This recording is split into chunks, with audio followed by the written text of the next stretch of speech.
Hola, muy buenas tardes. He querido en este final de 2024 hacer un homenaje al profesor Luis Miguel Alventosa Sánchez y a ese interés que él tenía en el conocimiento de la física de la atmósfera, en concreto ese artículo publicado Climatología Dinámica, pues recoge aportaciones científicas que todavía a día de hoy continúan siendo pues claros referentes en cuanto al conocimiento atmosférico se refiere. Tenemos por una parte pues autores como Rossby, Bechernek, Hoskin, Palmen, distintos físicos del aire que en definitiva han dado origen a la climatología física y por tanto pues vamos a hacer este especial en el que vamos a comenzar hablando sobre meteorología dinámica, luego pasaremos a hablar sobre meteorología física, sobre termodinámica de la atmósfera, luego meteorología de mesoscala y al final pues concluiremos haciendo pues un análisis de mapas del tiempo que se utilizan tanto en climatología como en predicción meteorológica operativa. Bien, pues vamos a empezar con la parte de meteorología dinámica y en ella pues vamos a empezar hablando sobre las fuerzas que mueven la atmósfera. Tenemos pues distintas fuerzas, como puede ser la fuerza del gradiente de presión, la fuerza de Coriolis, la fuerza centrífuga y la fuerza de rozamiento que influyen en el movimiento del aire a nivel de la superficie terrestre, pero en las capas altas de la atmósfera, la existencia de la corriente en chorro polar o jet stream, que desde la Segunda Guerra Mundial pues comienzan los estudios de la circulación atmosférica general, en ese caso hablamos de la fuerza de Coriolis y la fuerza del gradiente de presión que dan lugar al viento geostrófico. Esas serían las fuerzas que mueven la atmósfera en la horizontal, pero luego tenemos las fuerzas que mueven la atmósfera en sentido vertical y tenemos a la gravedad y al empuje hidrostático. Bien, a continuación vamos a seguir hablando del balance hidrostático. La atmósfera está en balance hidrostático, esto quiere decir que la componente vertical de la fuerza del gradiente de presión está pues en equilibrio con el peso. Pero ese balance se rompe en las situaciones de inestabilidad, en las situaciones de convección, en la situación de movimientos verticales y en el ascenso orográfico. Por tanto, a continuación vamos a ver que el aire circula en superficie desde las altas hasta las bajas presiones. Entra en juego una fuerza que es la fuerza de Coriolis, que es una fuerza ficticia debido a la rotación de la Tierra, pero que la aceleración es una aceleración real y es igual al doble de la velocidad angular multiplicado por la velocidad y por el seno del ángulo, como vemos en esta fórmula que aparece reflejada en la pantalla. Esa fuerza de Coriolis es la que pone en funcionamiento la circulación atmosférica general. Entonces, si vemos a continuación más cosas, vemos que la fuerza de Coriolis desvía una partícula de aire hacia la derecha de su trayectoria en el hemisferio norte. Con lo cual, pues ahora veremos que la fuerza de Coriolis desvía una partícula de aire hacia la derecha y colabora en la circulación de la corriente en chorro polar de la que vamos a hablar ahora, que tiene tanta importancia en la atmósfera. Bueno, pues aquí tenemos distintos aspectos que acabamos de mencionar ahora. Un cuestionario en la que se ve que la aceleración de Coriolis es máxima en los polos porque hay un ángulo de 90 grados y esa fuerza de Coriolis es mínima en el ecuador. El parámetro de Coriolis, del que vamos a hablar a continuación, pues va disminuyendo conforme nos desplazamos desde los polos hacia el ecuador. Luego vemos que es una fuerza ficticia, como les decía, pero la aceleración, como también les comentaba, es una aceleración real. Y para un flujo del oeste, típico de las corrientes en chorro, pues la fuerza de Coriolis se desvía hacia el sur. Ese flujo del oeste, por la aceleración de Coriolis, será desviado hacia el sur. Y bueno, aquí tenemos el cálculo de la fuerza de Coriolis en base a la fórmula que analizamos anteriormente. Por tanto, ahora vamos a hablar ya de otros aspectos que tienen que ver con la aceleración centrífuga. La aceleración normal, que en física pues tiene lugar los movimientos circulares, que también juega un papel importante.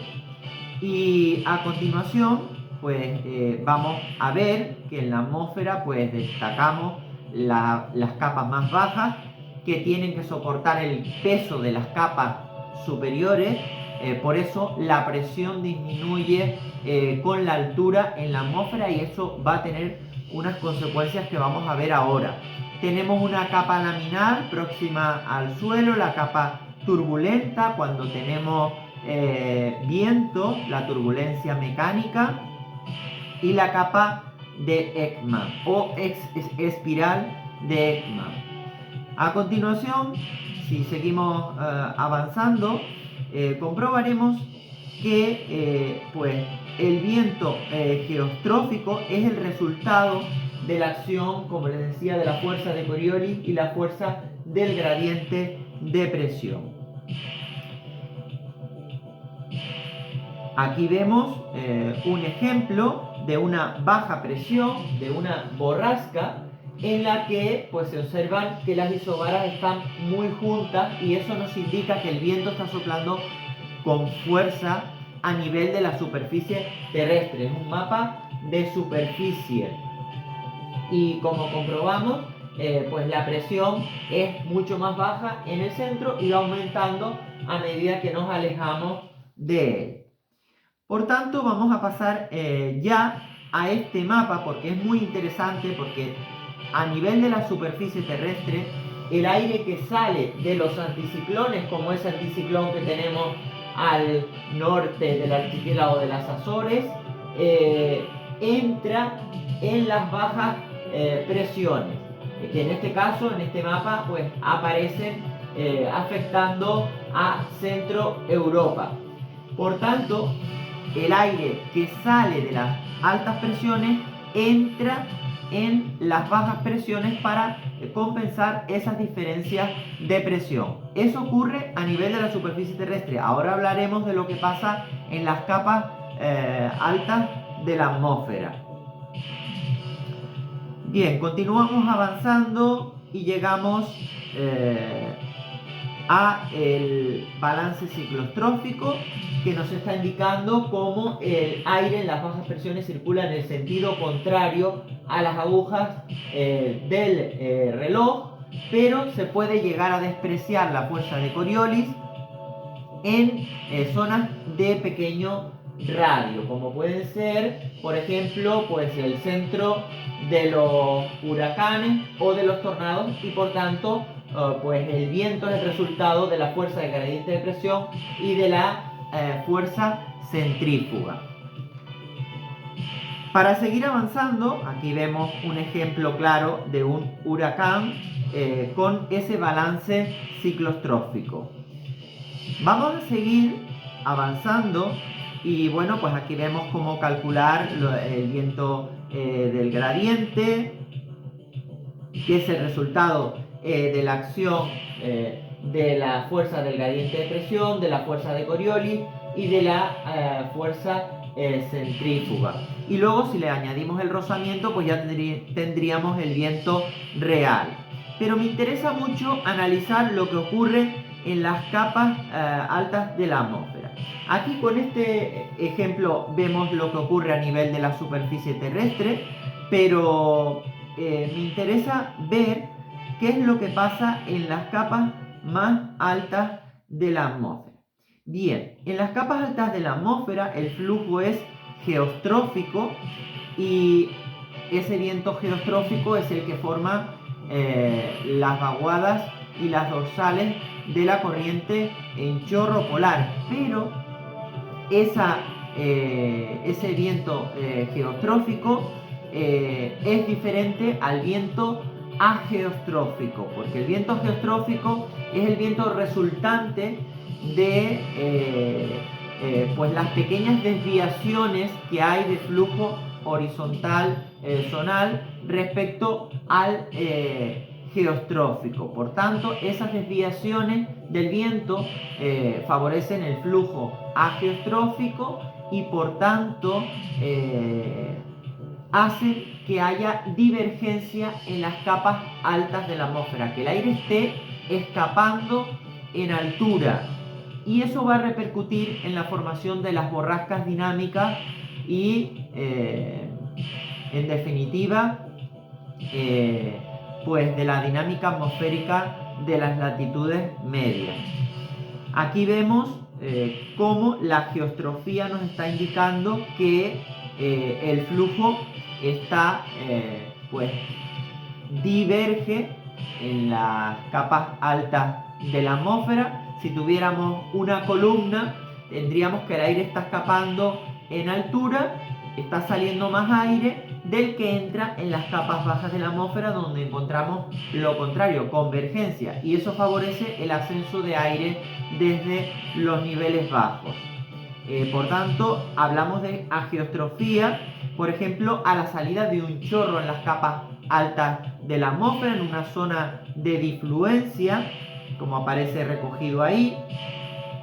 Aquí les aparece el ejemplo del balance hidrostático, en el que no vamos a insistir nuevamente, pero que ya lo comentábamos antes. Y luego, pues las fuerzas que mueven la atmósfera en la vertical, aparece la flotabilidad. Las diferencias de densidad entre la burbuja y el medio, si la burbuja está más caliente que el aire que lo rodea, va a experimentar en ella una fuerza hacia arriba, que es la fuerza del empuje hidrostático o flotabilidad, que hace que al ser el aire más ligero que el aire que le rodea, por tanto va a ascender por ser menos denso y menos pesado. A eso le llamamos flotabilidad, como vemos en esta diapositiva. Las vaguadas y las dorsales que forman la corriente en chorro polar. Aquí podemos ver un corte vertical de las vaguadas y las dorsales. Vemos que en las vaguadas el aire es frío y por tanto está más comprimido, por tanto la altura geopotencial es más baja. En cambio, en las dorsales el aire está mucho más cálido en la columna, por tanto la altura geopotencial es mucho mayor. Esto es muy interesante verlo, y de hecho pues queremos mostrarles a continuación qué repercusiones tiene esto en la dinámica atmosférica. Si echamos un vistazo a lo siguiente que les quiero proyectar, que sería esta imagen de aquí, comprobamos algo muy curioso. En las capas altas de la atmósfera, el aire frío forma baja presión, mientras que el aire cálido en las capas altas de la atmósfera forma alta presión. Lo contrario de lo que sucede en superficie. ¿Por qué? Porque imagínense ustedes que la presión normal B son 500 milibares o 500 hectopascales, un mapa de altura.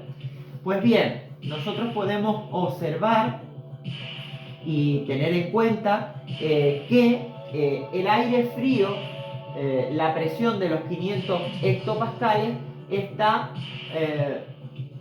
mucho más abajo, con lo cual eso nos está indicando que a la altura de la presión normal vamos a tener menos de 500 hectopascales, porque ya les decía antes que la presión en la atmósfera disminuye con la altura. Por tanto, vemos que hay menos de 500 hectopascales encima de la columna del aire frío a la altura de la presión normal. Ahí tenemos una altura geopotencial de 5.560 metros. Pero ¿qué sucede en la alta presión o en la dorsal de las capas altas de la atmósfera?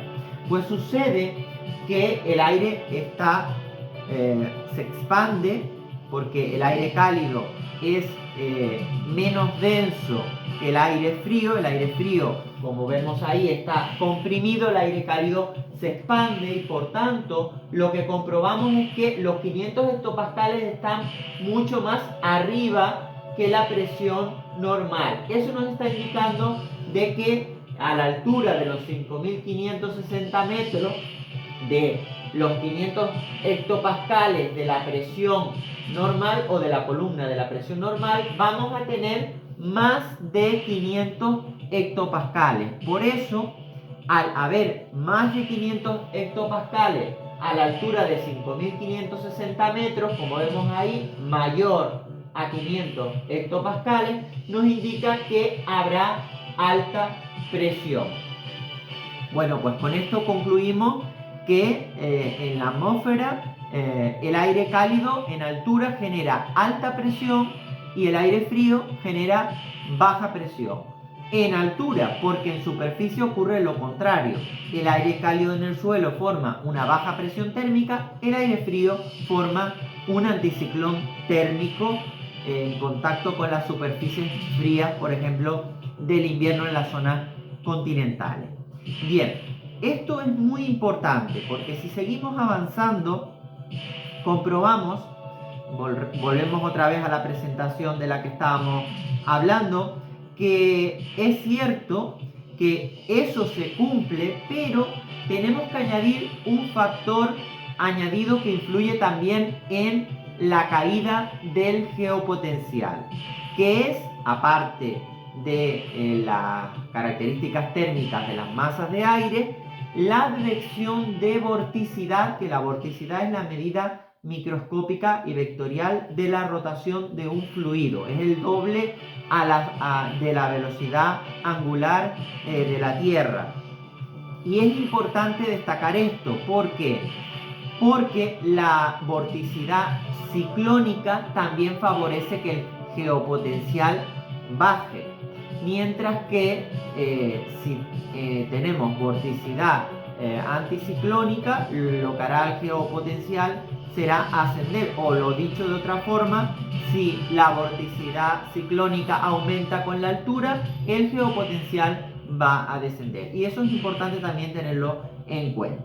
Bueno, vamos a seguir avanzando y aquí vemos pues ejemplos de un mapa en el que se ve la península ibérica, Canarias, afectada por una vaguada en el caso de las islas Canarias, en las capas altas de la atmósfera, a 300 hectopascales, porque es un mapa que está a 9.000 aproximadamente metros de altitud, aunque cada isoipsa nos indica la altura exacta. Por ejemplo, la que pasa por Canarias es de 9.600 metros y la que pasa por las Islas Británicas es de 9.100 metros. Por tanto, vemos que es mucho más bajo el geopotencial en las Islas Británicas, donde tenemos una borrasca fría, que el geopotencial, por ejemplo, del norte de África con 9.720 metros. La altura geopotencial es mucho más alta en el anticiclón, en la altura que tenemos aquí al norte de África. Bueno, pues vamos a seguir avanzando porque queremos seguir profundizando en la dinámica atmosférica. Bien, si seguimos avanzando, vemos claramente lo que les acabo de explicar. El aire frío está más comprimido, el aire cálido se expande.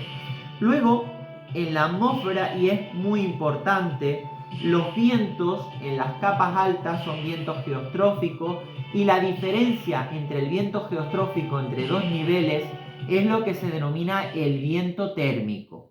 En los chorros hay un viento térmico muy fuerte. Y tenemos que destacar, porque es importante reflejarlo aquí. Esto sería un corte vertical, la columna cálida sería el anticiclón de las Azores y la columna fría, la borrasca o baja presión dinámica de Islandia. Anticiclón dinámico en color rojo, alta presión en la columna roja y en cambio en el aire frío en las capas altas de la atmósfera baja presión. Por tanto, en altura lo que vamos a tener van a ser vientos geostróficos. ¿Por qué? Porque el aire que tenemos en las capas altas de la atmósfera va desde la alta presión hacia la baja presión. Esa sería la fuerza del gradiente de presión que iría desde la dorsal o alta presión en altura hasta la baja presión en altura, pero también tenemos esa fuerza de Coriolis que les comentaba antes, que desvía una partícula hacia la derecha de su trayectoria. Por tanto, la fuerza de Coriolis se iría en este sentido. Y entre la fuerza del gradiente de presión y la fuerza de Coriolis se forma el viento geostrófico, y la variación del viento geostrófico con la altura recibe el nombre de viento térmico. Vamos a seguir avanzando. Bien, los chorros o los máximos de viento. Tenemos que tener en cuenta que el parámetro de Coriolis, que es el doble de la velocidad angular multiplicado por el seno del ángulo, es máximo en las zonas polares y va disminuyendo a medida que nos vamos desplazando hacia las zonas tropicales.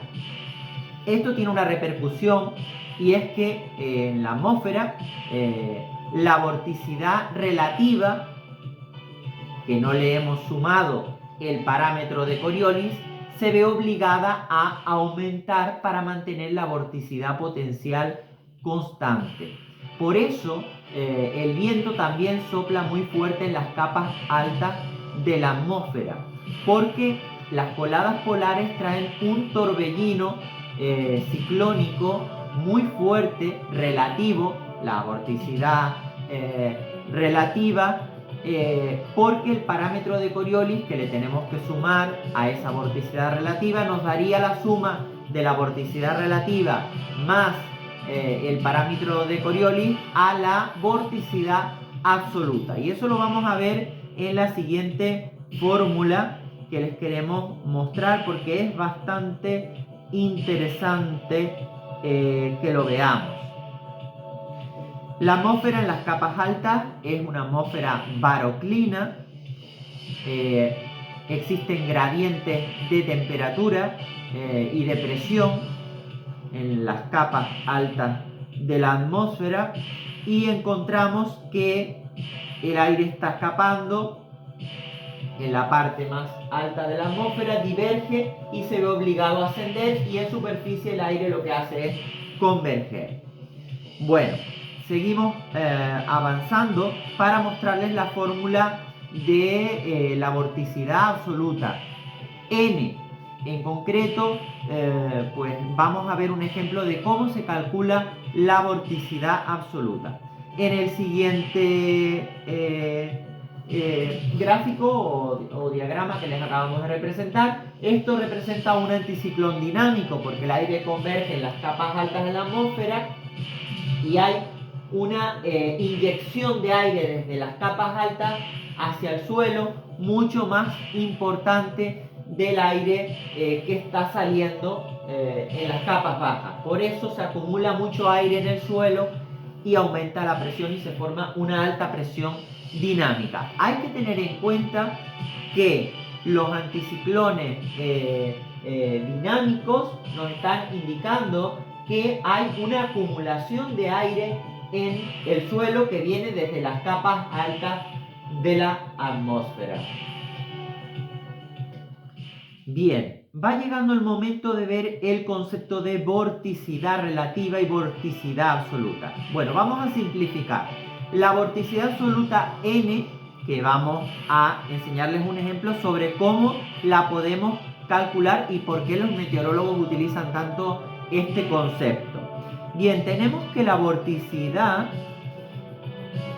la vamos a ver aquí en esta imagen que tenemos preparada sobre cómo se calcula la vorticidad absoluta. Bien. A continuación, vamos a esperar a que se abra la imagen para que lo puedan ver con claridad. Vamos a analizar un ejemplo de cálculo de vorticidad absoluta. Bien, aquí comprobamos que la vorticidad relativa, como podemos ver en el primer ejemplo, se le suma el doble de la velocidad angular multiplicado por el seno del ángulo, que sería el parámetro de Coriolis, y nos da la vorticidad absoluta. Vamos a suponer que esa vorticidad absoluta se mantiene constante, lo vemos abajo en el siguiente ejemplo, pero que se ve obligado a desplazar hacia el norte. Fíjense cómo arriba tenemos que el seno del ángulo era 30 grados, pero abajo el seno del ángulo es 90 grados, por tanto nos hemos desplazado hacia el polo norte. Si mantenemos la vorticidad absoluta y calculamos el nuevo parámetro de Coriolis con el seno de 90 que encontramos en el polo norte, pues podemos calcular cuál será la vorticidad relativa al desplazarnos desde los 30 grados de latitud norte hasta los 90 grados de latitud norte. Por tanto, vemos que la vorticidad relativa es menos 2,3 por 10 a la menos 5 segundos. Bueno, pues ya hemos visto cómo se calcula la vorticidad relativa. Y vamos a continuar y a retomar nuevamente lo que veníamos apuntando. Toca ahora hablar de vorticidad. La vorticidad en las vaguadas, en esas vaguadas que veíamos antes, es ciclónica y puede ser por curvatura en el centro de las vaguadas o en los chorros vorticidad por cizalladura. Por ejemplo, imagínense ustedes que yo cojo este mando y con mis manos hago este movimiento. Mis manos están generando vorticidad por cizalladura. En cambio, de esta manera, mis manos están generando vorticidad por curvatura, como acaban de ver en esta presentación. Aquí vemos claramente una vaguada y aquí la dorsal en las capas altas del atmósfera. Vamos a seguir avanzando porque tenemos muchas más cosas que explicarles. Aquí vemos un mapa en el que se ve pues la vorticidad o los máximos de vorticidad absoluta, que es la vorticidad relativa más el parámetro de Coriolis. Bien, y aquí tenemos un corte vertical de cómo se vería la vorticidad. Aparece una ecuación que es la ecuación de vorticidad, que nos interesa mucho, pero sobre todo nos interesa, esto es una clase de meteorología teórica básicamente, y lo que nos interesa es analizar los términos de esas ecuaciones que tanto despertaban la curiosidad de Luis Miguel Alventosa Sánchez, que era geógrafo, pero que tenía un interés muy alto en la mecánica de los fluidos y en la física del aire, como les decía antes. Ya pues hemos estado hablando de autores de los que ahora volveremos a hablar, como Rossby, De ahí lo de las ondas de Rossby, ondas planetarias, que también las vamos a ver ahora, esas vaguadas. Y pues de Herneck, Sutcliffe, Petersen, Hoskins, en definitiva, meteorólogos que todavía en la actualidad continúan teniendo pues una gran relevancia para poder explicar la dinámica atmosférica de las latitudes medias, incluso pues de las zonas tropicales. Vamos a la ecuación de vorticidad. Nos indica que el término A se genera vorticidad, la variación de vorticidad siguiendo el flujo, la generación de vorticidad cuando tenemos convergencia, la disipación en el caso de la divergencia, luego las transferencias de vorticidad entre componentes horizontales y verticales y la generación baroclina de vorticidad, porque ya les decíamos antes que si este fuera el chorro polar, está separando aire frío de las zonas polares del aire cálido de las zonas tropicales, y eso obviamente pues va a repercutir lógicamente en la transformación de la energía térmica en energía cinética. Por tanto, el término solenoidal, la generación baroclina de la vorticidad, hace referencia a que el gradiente horizontal de temperaturas entre el aire frío polar y el aire cálido tropical favorecen fuertes vientos en las capas altas de la atmósfera, el jet stream o la corriente en chorro polar. Vamos a seguir porque tenemos bastantes cosas que comentarles. Ahora aparece el concepto de vorticidad potencial que antes se los mencionaba.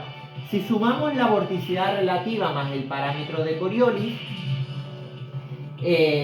con respecto a la altura, comprobamos que pues, al aumentar la vorticidad absoluta, la columna Z que aparece aquí debe de aumentar para mantener siempre constante la vorticidad potencial. Por eso, cuando una columna de aire se ensancha, disminuye el radio y por tanto aumenta la velocidad de giro.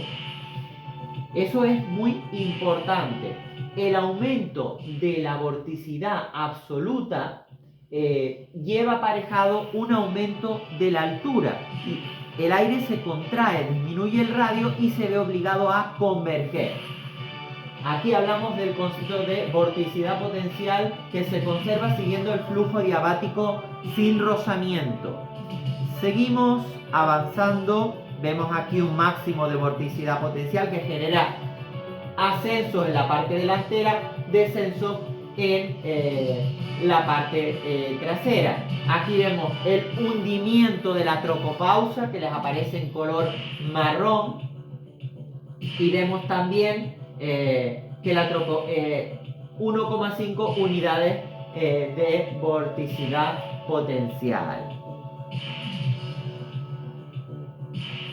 Bueno, pues esta primera parte de meteorología dinámica creo que la hemos sacado bastante bien, y ahora vamos a pasar a profundizar un poquito más en la meteorología dinámica, porque hay más cosas interesantes que contarles. Por ejemplo, antes de empezar con todo detalle, con otras ecuaciones importantes de la dinámica atmosférica, ya la de vorticidad la hemos visto, que es esta que está aquí, pues quiero mostrarles cómo se calcula el geopotencial en las capas altas de la atmósfera.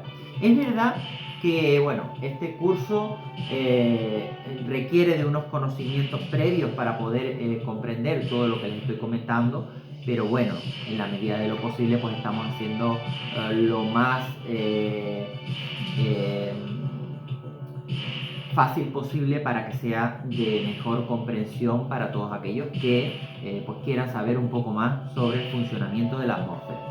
Y en concreto, pues me interesa muchísimo ver cómo se calcula el geopotencial, porque hay una ecuación que es la ecuación ipsométrica que nos permite saber la altura geopotencial. Y es muy curiosa, yo se las voy a proyectar y de hecho voy a resolver un problema que me interesa muchísimo para que puedan comprobar pues lo que estábamos comentando antes, porque el aire frío tiene bajo geopotencial y el aire cálido tiene alto geopotencial en altura. Entonces vamos a buscar aquí la tenemos, la ecuación ipsométrica. Aunque sea con distintos datos al que aparecen ahí reflejados en la pantalla, aquí tenemos la ecuación isométrica, pero me interesa mucho resolver un problema. La ecuación isométrica es una ecuación que cuando se simplifica, pues nos queda una simple ecuación de primer grado, porque sería z sub 2 menos z sub 1, que sería la altura geopotencial, es igual a la constante específica de los gases, que la tenemos arriba, partido por la fuerza de la gravedad multiplicado por la temperatura media barométrica virtual entre dos estratos de la atmósfera, multiplicado por el logaritmo neperiano de la presión que tenemos a nivel de la superficie, que serían 1000 milibares o 1000 hectopascales, y la que tenemos en las capas medias de la atmósfera, que serían 500 hectopascales. Pues bien, ¿cómo se resuelve esto? Tenemos que en los trópicos la temperatura es de 9 grados, que si lo pasamos a grado Kelvin, pues nos dará 282 grados Kelvin, porque tenemos que sumarle a los 9 grados 273 grados. Luego, si la temperatura en los polos es de menos 40 grados, muchísimo más baja en las capas altas de la atmósfera, nos va a quedar que la temperatura grados Kelvin es 233. Pues bien, si multiplicamos 29 con 3, que es lo que nos da la división de la constante específica de los gases y la fuerza de la gravedad, lo multiplicamos por la temperatura media barométrica virtual por el logaritmo neperiano de 1000 milibares o hectopascales partido por 500 hectopascales o milibares. Pues esto se concluye de la siguiente forma: si aplicamos la ecuación en las zonas polares, el geopotencial va a ser bajo, pero si aplicamos la ecuación en las zonas tropicales, el geopotencial va a ser alto. Y de esta ecuación salen esos mapas de altura que utilizan pues tanto los meteorólogos como los climatólogos en los mapas del tiempo. Salen precisamente de la ecuación isométrica. Bueno, tenemos que seguir avanzando porque hay más cosas curiosas que quiero explicar en detalle. Esperemos que nos dé tiempo suficiente para poder abordar todo lo que tenemos previsto. Entonces, vamos a pasar ahora a hablar pues de más aspectos relacionados con la dinámica atmosférica. Entonces, llegamos a la ecuación termodinámica. Bueno, el primer término es el calor, entre el calor específico a presión constante, que es 1004 en el término A, julios por kilogramo, que es lo que los físicos llaman entalpía o el calor sensible. Luego tenemos otro término, que es el término B, que mide la estabilidad, y el término C, la advección horizontal. Seguimos avanzando y queremos llegar aquí porque esto me interesa muchísimo. Fíjense cómo el aire en la vaguada, en la parte delantera, asciende porque está escapando el aire, está saliendo. Hay divergencia en las capas altas de la atmósfera. Está escapando más aire por encima en altura del que está entrando por debajo. Por eso la presión cae y por eso hay ciclogénesis y se profundizan las borrascas, que a veces pueden llegar a ser explosivas, entre 20 y 24 milibares en 24 horas. Delante de la vaguada el aire asciende, pero delante de la dorsal, que la tenemos a continuación, el aire lo que está haciendo es descender. Por eso las vaguadas van asociadas a bajas presiones en superficie, mientras que las dorsales van asociadas a altas presiones a nivel de la superficie terrestre. Bien, me interesa muchísimo seguir mostrándoles otros aspectos. Por ejemplo, si hacemos referencia a la advección de vorticidad, justamente en la parte delantera de esa vaguada, si nosotros retomamos otra vez la vaguada y la dorsal que les estamos representando, aquí tenemos advección en la parte delantera de la vaguada de vorticidad positiva o ciclónica, de vorticidad absoluta positiva, mientras que aquí tenemos delante de la dorsal advección de vorticidad negativa, o detrás de la vaguada también tenemos advección de vorticidad negativa. Bien, ¿qué nos dicen los módulos TEMPO de la Agencia Estatal de Meteorología? Que están muy bien, muy completos, pero por ejemplo no hablan sobre un autor que es Sutcliffe, del que les vamos a hablar a continuación, que hizo su teorema del desarrollo, pues tuvo gran importancia también en el conocimiento de la formación de las borrascas de la zona templada. Entonces, ¿qué nos indica lo que quiero hacer referencia respecto a los módulos TEMPO? Bien, nosotros queremos ver que se puede dar una situación en la que la advección de vorticidad positiva la tengamos en la parte delantera de la vaguada, y la advección cálida también. Ya veremos ahora la ecuación omega, que nos dice que en la parte pues delantera de las vaguadas tenemos advección de vorticidad positiva en aumento con la altura y advección cálida, mientras que detrás encontramos advección fría detrás de la vaguada y por tanto pues esas características son las más comunes, pero a veces puede suceder en la atmósfera que tanto el término de advección de vorticidad como la advección térmica se contradigan, y ahí entra en juego el vector Q de Hoskins, porque nos permite, cuando hay esa contrariedad entre términos, pues tener algo claro, y por eso a nivel operativo se utiliza mucho el vector Q de Hoskins. Ya veremos luego cómo interacciona una anomalía de vorticidad potencial con una zona baroclina en niveles bajos en un modelo teórico del meteorólogo Hoskins. Continuamos. Tenemos que hablar de la ecuación de tendencia del geopotencial.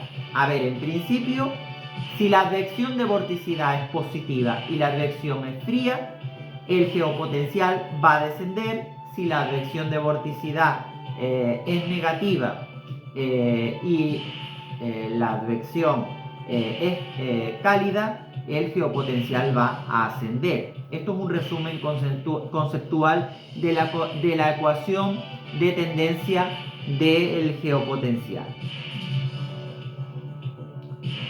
Bien, vamos a seguir avanzando. Y tenemos aquí la ecuación de tendencia del geopotencial, y queremos mostrarles ese resumen conceptual que les acabo de comentar yo ahora, pero para que ustedes lo vean claramente. Tenemos que Si la advección es fría, el espesor va a descender, segundo término de la ecuación de tendencia de geopotencial, porque el aire frío está más comprimido, ya lo decíamos, es más denso y por tanto ocupa un volumen menor. La densidad es igual a la masa partido por el volumen. El aire cálido es más ligero y ocupa un volumen mayor, por tanto el espesor crece. Segundo término de la ecuación de tendencia geopotencial. Y el primer término, advección de vorticidad absoluta, nos está indicando que pues si la advección de vorticidad es positiva y está aumentando con la altura, la vorticidad absoluta, el geopotencial va a descender en las zonas con advección de vorticidad absoluta positiva ciclónica. Bien, vamos a seguir avanzando con otros aspectos. Aquí vemos la ecuación omega, pero quizás sobre todo de la ecuación omega lo que me interesa es que se queden con que en la parte delantera de las vaguadas hay advección de vorticidad ciclónica en aumento con la altura y advección cálida y el aire asciende. En cambio, en la parte trasera, advección fría y el aire desciende. Ese es el resumen de la ecuación omega, a grandes rasgos. Y un significado más físico que matemático del vector Q de Hosking, del que le estábamos hablando, es que Q representa el cambio del gradiente término para una parcela que sigue el flujo geostrófico. Es decir, lo que decíamos antes, el gradiente horizontal de temperatura entre los anticiclones y las dorsales en capas altas y las borrascas frías, pues es lo que representa el vector Q de Hoskins. Y bueno, la parte de meteorología dinámica o climatología dinámica ya estamos llegando pues prácticamente a concluirla. Entonces nos vamos ya a ir entrando ya de lleno en la parte pues de termodinámica de la atmósfera, de meteorología física, que vamos a intentar resumirla lo máximo posible con el análisis de los sondeos termodinámicos. Pero antes de meternos de lleno con la parte de meteorología física, aquí vemos una onda baroclínica, como pueden observar. Ascenso en las zonas de advección de vorticidad positiva, descenso en las zonas de vorticidad negativa. Vale, por tanto, a continuación vamos a seguir avanzando con otros aspectos que también son interesantes. Bien, están relacionadas con las ondas de Rossby antes de meternos con la parte de meteorología física. Entonces vamos a retomar aquí la parte de las ondas de Rossby. Vamos a ver. Las ondas de Rossby son ondas planetarias. La vorticidad absoluta, ya decíamos que era la vorticidad relativa más el parámetro de Coriolis, que el parámetro de Coriolis era el doble de la velocidad angular de la Tierra multiplicado por el seno del ángulo, con lo cual es muy fácil pues ver que las zonas de las ondas de Rossby, de las vaguadas, tienen vorticidad absoluta positiva, mientras que las zonas de las dorsales tienen vorticidad absoluta negativa. Eso lo vemos aquí, vamos a ampliarlo todo lo que podamos con la parte de las ondas de Rossby. Aquí vemos como n es igual a la vorticidad relativa alrededor del ciclón más el parámetro del Coriolis. Las ondas planetarias también aparecen en el artículo Climatología dinámica, sinóptica o sintética de Luis Miguel Alventosa Sánchez. Ondas planetarias y también las ondas baroclínicas como las que les mostré antes, que aquí la podemos ver ilustrada. Bien, ondas sinusoidales, por tanto, por eso insistimos en que la verdad que hay que decir que el trabajo de Luis Miguel Alventosa Sánchez recoge las grandes aportaciones científicas al conocimiento de la dinámica atmosférica. Ahora quiero mostrarles un ejemplo sobre cómo se analiza un sondeo termodinámico. De la parte de meteorología física vamos a centrarnos en los sondeos. Vamos a intentarlo resumir para que ustedes lo puedan entender. A ver, nosotros sabemos que hay una ecuación, P por V es igual a nRT, la presión por el volumen es igual al número de moles por la constante específica por la temperatura. Bien, entonces la presión es igual a la densidad por la constante específica multiplicado por la temperatura. ¿Cómo se estudia la estratificación en la atmósfera? ¿Cómo sabemos si una capa en la atmósfera es estable o es inestable o es condicionalmente inestable? Pues eso me interesa muchísimo mostrárselo, y para ello quiero mostrarles la siguiente diapositiva. A ver, como pueden ver, en el caso A tenemos que la temperatura, que sería justamente esta línea que aparece aquí con el nombre de curva de estado, ustedes tienen que saber que en la atmósfera la temperatura desciende 0,65 grados por cada 100 metros que ascendamos en altura, siguiendo el gradiente térmico vertical.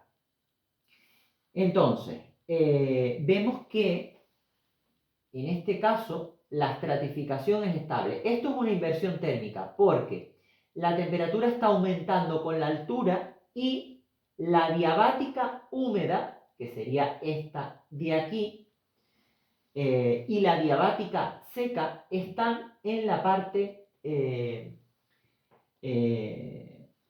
justo delante de la curva de estado. ¿Y eso qué nos está indicando? Pues nos está indicando que tanto para una burbuja saturada como para una burbuja no saturada, el aire va a volver a su posición de origen, porque está más frío que el aire de la curva de estado. Por tanto, el aire va a descender, porque está más fría la burbuja que el medio que la rodea. Pero, en cambio, en el B vemos que tanto para la diabática seca como para la diabática húmeda, el aire está más caliente de la burbuja que el que la rodea. Por tanto, ahí el aire va a ascender, tanto pues siguiendo el gradiente adiabático seco, que serían 0,98 por cada 100 metros, como siguiendo el gradiente adiabático húmedo, que serían 0,5 por cada 100 metros. Este sería el caso de inestable. Luego tendríamos el caso intermedio de inestabilidad condicional, cuando tenemos que para una burbuja saturada la atmósfera puede ser inestable, pero en cambio para una burbuja de aire no saturado la atmósfera sería estable, tendríamos inestabilidad condicional. Por tanto, hemos visto el caso de atmósfera estable, atmósfera inestable, atmósfera condicionalmente inestable. ¿Cómo se analiza un sondeo termodinámico? Pues que queremos proyectarles, antes de analizarlo, la regla de Norman, que es muy interesante porque aquí vemos, pues bueno, la diabática seca, que pasa por la temperatura, y la equisaturada, que pasa por la temperatura del punto de rocío. Si unimos la diabática seca que pasa por la temperatura y la equisaturada que pasa por la temperatura del punto de rocío, tenemos el nivel de condensación por ascenso. Si nosotros seguimos ascendiendo por la diabática húmeda, 0,5 por cada 100 metros, podemos llegar a un nivel donde esa diabática húmeda corte el gradiente térmico vertical, la curva de estado. Y ahí tendríamos el nivel de convección libre, a partir del cual el aire va a estar más cálido que el ambiente que lo rodea y va a seguir ascendiendo.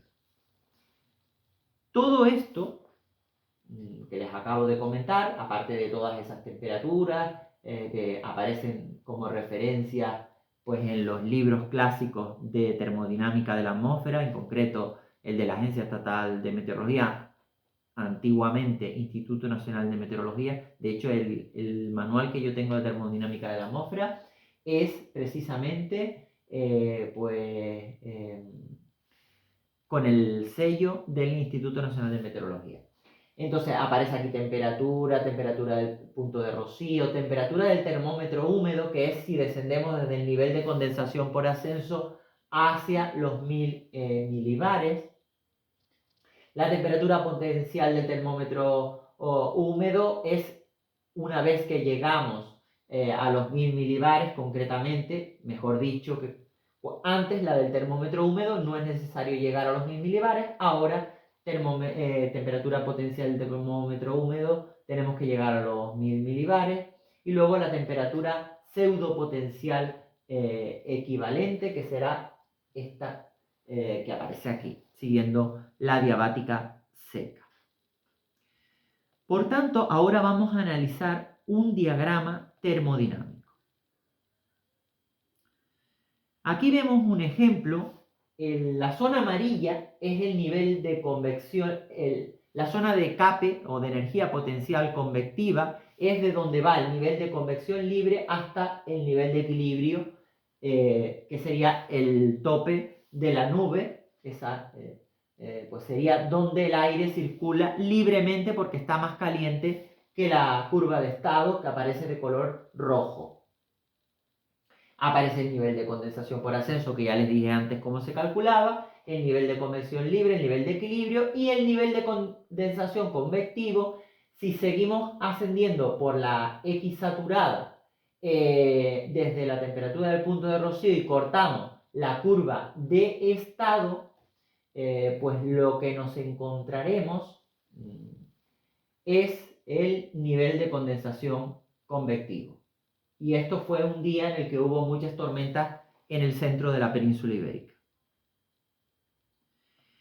Bueno, ya estamos casi terminando la parte de termodinámica de la atmósfera, de meteorología física, pero sí que me interesa muchísimo comentar algo de Sutcliffe, porque Sutcliffe consideraba que por encima del nivel de no divergencia tenemos pues divergencia en las capas altas, como les decía antes, y por debajo del nivel de no divergencia tenemos convergencia en las capas bajas de la atmósfera. Pues lo que nos dice Sutcliffe es que las zonas frontales son altamente baroclínicas y por lo tanto son ciclogenéticas y se genera vorticidad térmica. Y Sutcliffe también pues, dice que la divergencia del viento geostrófico, ageostrófico mejor dicho, la divergencia del viento ageostrófico es proporcional a la vorticidad. Es decir, el viento ageostrófico, la divergencia, es proporcional a la componente vertical de la vorticidad. Y esto es muy importante. Además de entender que las borrascas se van profundizando por delante, pero se van rellenando por detrás, que eso nos dice también su teoría sobre el desarrollo. Vamos a mostrarles algunas presentaciones que ustedes pueden ver con mayor detalle en mi blog también, que vienen con más detenimiento, pero básicamente lo más importante ya lo hemos indicado, ¿no? Entonces aquí podemos ver pues todo lo que acabamos de comentar, ¿no? Y el efecto beta no es otra cosa sino que el cambio del parámetro de Coriolis con la latitud, que también hay que tenerlo en cuenta porque ya de él hemos estado hablando. Y en principio ahora ya me gustaría, en lo que nos queda, pues tratar algunos ejemplos de pues, situaciones meteorológicas de alto impacto. Por ejemplo, vamos a comenzar hablando, por ejemplo, de una borrasca, y sacamos a relucir la figura de Petersen, el meteorólogo, porque la ecuación del desarrollo de Petersen es muy interesante porque tiene en cuenta la advección de vorticidad absoluta, pero también tiene en cuenta el enfriamiento o calentamiento adiabático, la advección cálida o la advección fría y el calor latente de condensación, que sería ese término E que vemos al final. Todos esos términos influyen en la ciclogénesis, por eso la ecuación del desarrollo de Petersen es importante. Y aquí vemos que en el año 2002, pues una borrasca subtropical pues trajo consigo un frente frío muy activo, que lo ven aquí, que barrió de oeste a este el archipiélago y dejó precipitaciones de carácter torrencial. Llegó muy activo y cruzó todas las islas de oeste a este porque la vaguada en su parte delantera tenía una zona de advección de vorticidad absoluta positiva ciclónica. Por tanto, eso crea la divergencia en las capas altas de la atmósfera. Recordemos, insistimos, que antes decíamos que diverge el viento ageostrófico. El viento geostrófico tiene divergencia nula. Diverge el viento ageostrófico. Eso hay que dejarlo claro. Y luego vemos aquí pues Hosking, que lo nombramos antes también, la interacción entre una anomalía de vorticidad potencial en las capas altas de la atmósfera y una zona baroclina de los niveles bajos. Aquí lo podemos ver. Vamos a ampliarlo. Modelo top-down, punto de vista de la vorticidad potencial con el ondulamiento de la tropopausa. Y cuando eso se produce, al comprimirse el aire frío de la troposfera, eso favorece que llegue aire cálido de la estratosfera, que es la capa inmediatamente que está superior, y por tanto a veces en altura, en las borrascas o incluso en las depresiones aisladas en niveles altos o danas, aunque en niveles medios haya aire frío, encima puede haber aire cálido estratosférico y tener un núcleo cálido.